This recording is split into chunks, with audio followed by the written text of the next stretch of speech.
তাহলে আমাদের শ্রমিকরা যদি দেশে ফিরে তাদের কর্মসংস্থান কিংবা তাদের ক্ষতিপূরণ কিংবা কল্যাণের জন্য যে ব্যবস্থা নেওয়া দরকার সেটি প্রবাসী কল্যাণ ও বৈদেশিক কর্মসংস্থান মন্ত্রণালয় এই পরিবেশে আজকে আমরা পেয়েছি।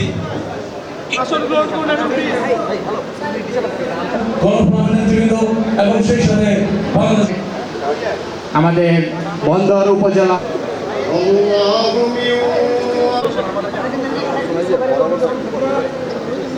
যৌথ প্রচেষ্টার মাধ্যমে নানান যে সমস্ত স্থানীয় সমস্যা দিয়ে আছে আমরা জিয়াউর রহমানকে পেয়েছি। এখন জিয়াউর রহমানের সন্তান মাননীয় প্রধানমন্ত্রী তারেক রহমানকে আমরা সেই দর্শন সেই কর্মস্পৃহায় আমরা তার উদ্দীপনা দেখতে পাই।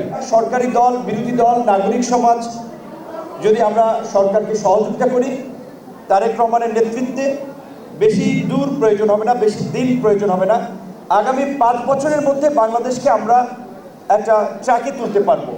সেই লক্ষ্যে আমি মনে করি এখন যেহেতু আমরা বিএনপি বলি, জামাত বলি, এনসিপি বলি, সবাই আমরা ফ্যাসিবাদের বিরুদ্ধে একসাথে আন্দোলন করেছিলাম।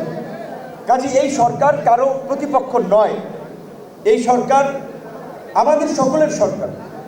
এই সরকারকে বাংলাদেশের ভবিষ্যতের জন্য, বাংলাদেশের পুনর্গঠনের জন্য, বাংলাদেশের ভবিষ্যৎ জেনারেশনের জন্য আমাদেরকে সফল করতে হবে। তবে আমাদের প্রধানমন্ত্রী ইতিমধ্যে নির্দেশনা দিয়েছেন, ইনকেস যদি পরিস্থিতির অবনতি হয় তাহলে আমাদের শ্রমিকরা যদি দেশে ফিরে তাদের কর্মসংস্থান কিংবা তাদের ক্ষতিপূরণ কিংবা কল্যাণের জন্য যে ব্যবস্থা নেওয়া দরকার সেটি প্রবাসী কল্যাণ ও বৈদেশিক কর্মসংস্থান মন্ত্রণালয় পররাষ্ট্র মন্ত্রণালয়ের সাথে সমন্বয় করে কাজ করছে।